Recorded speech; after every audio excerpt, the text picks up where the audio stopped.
सम्मानित राष्ट्रवादी साथियों, अभी अभी कुछ देर पहले ही अपने राष्ट्र नायक प्रधानमंत्री नरेंद्र मोदी जी ने राष्ट्र के नाम संबोधित जो अपना वक्तव्य दिया है वह पूरी दुनिया ने सुना है। प्रधानमंत्री जी ने जिस आक्रामक शैली में पूरी दुनिया को यह बताने का काम किया है कि आतंकवाद और वार्ता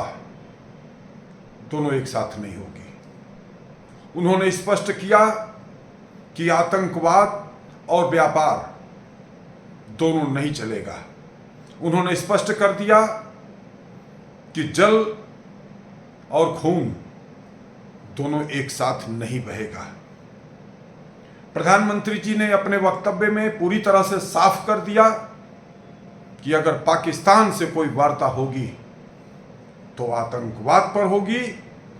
और पाकिस्तान के अंदर जो पाक अधिकृत कश्मीर है उस मुद्दे पर वार्ता होगी जो भारत का हिस्सा है।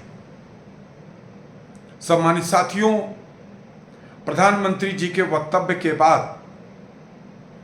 अब पूरी तरह से स्थिति साफ हो गई है। जिस तरह से 10 मई को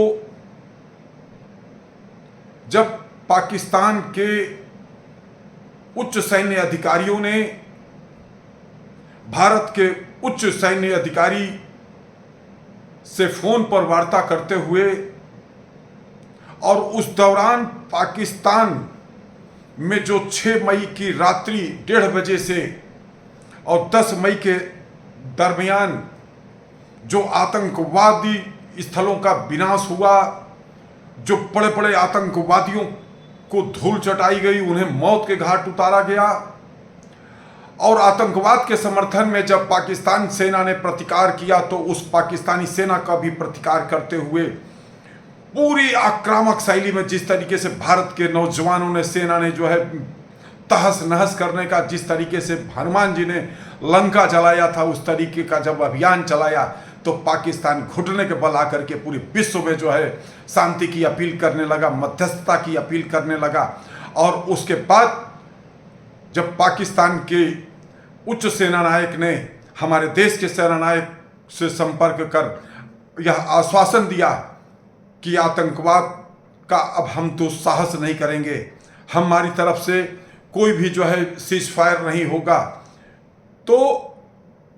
हमारे देश की सरकार ने भी एक बार उसे अवसर दिया। चलिए ठीक है, आपने जो कुछ किया उसका हमने कड़ा प्रतिकार किया और यह आतंकवाद के खिलाफ केवल प्रतिकार ही नहीं किया, पूरी दुनिया को भारत ने अपनी अदम्य साहस और सैन्य क्षमता का भी प्रदर्शन करते हुए ये बता दिया कि ये मोदी का भारत है। इस भारत में अगर आंख टेढ़ी करने की कोशिश करोगे तो तुम्हारी आंख निकाल ली जाएगी। आज प्रधानमंत्री जी के वक्तव्य से पूरी तरह से स्पष्ट हो गया है। इन स्थितियों में मैं अपने राष्ट्रवादी साथियों से कहना चाहता हूं,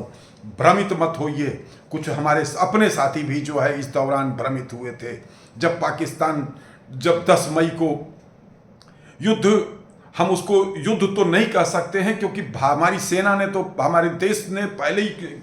स्पष्ट कर दिया था कि जो 22 अप्रैल को घटना हुई थी, जिन लोगों ने इसको अंजाम दिया है, जिन लोगों ने सरपरस्ती की है, जो इसके आका हैं, उनको इतनी बड़ी सजा मिलेगी जिसकी वह कल्पना नहीं कर सकते थे। तो उतनी बड़ी सजा भारत ने दिया, लेकिन युद्ध के रूप में पाकिस्तान ने उसको परिवर्तित करने की कोशिश किया। जब उनके आकाओं के ऊपर भारत ने आक्रामक तेवर दिखाए और उनके सैन्य ठिकानों को और आतंकवादी गतिविधियों को ध्वस्त करने का काम किया, तब पाकिस्तान आर्मी जो आतंकवादियों के समर्थन से चलती है, उसने हमारे देश के मंदिरों पर, गुरुद्वारों पर, नागरिकों के ऊपर, कॉलेजों पर, स्कूलों पर जो हमला करने की कोशिश किया, लेकिन उसके हमलों को जो है नाकाम करते हुए जब पूरी तरह से पाकिस्तान परास्त हो गया तब उसके सामने एक ही स्थिति थी कि हम अगर भारत से समझौता नहीं करते, भारत के आगे नहीं झुकते हैं, तो भारत हमारे पाकिस्तान का नक्शा विश्व के नक्शे से मिटा सकता है। इन स्थितियों में भारत ने उनके प्रस्ताव को स्वीकार करते हुए फिर स्पष्ट कर दिया कि आतंकवाद के रूप में किसी भी प्रकार की भारत में कोई कार्रवाई होगी तो उसे युद्ध माना जाएगा और उस पर कड़ा प्रतिकार इस बार की तरह ही होगा। वार्ता होगी तो आतंकवाद और कश्मीर पीओके के ऊपर वार्ता होगी। इस स्थिति में जिन लोगों ने, जो हमारे साथी दिग्भ्रमित हुए थे, सोशल मीडिया पर जो लोग जो है कुछ तथाकथित प्रायोजित वामपंथियों और कांग्रेसियों की तरफ से जो एक सरकार के खिलाफ, मोदी जी के खिलाफ अभियान चलाया गया, उससे पूरी तरह से स्थिति साफ हो गई है। मैं अपने सभी राष्ट्रवादी साथियों से कहना चाहता हूं, साथियों गर्व से कहो, हम भारतवासी हैं और हमारा राष्ट्र नायक प्रधानमंत्री नरेंद्र मोदी, जो पूरी दुनिया का आज जो है सबसे लोकप्रिय नेता है, उस पर हम सबको गर्व है। धन्यवाद। जय मातृभूमि, जय भारत।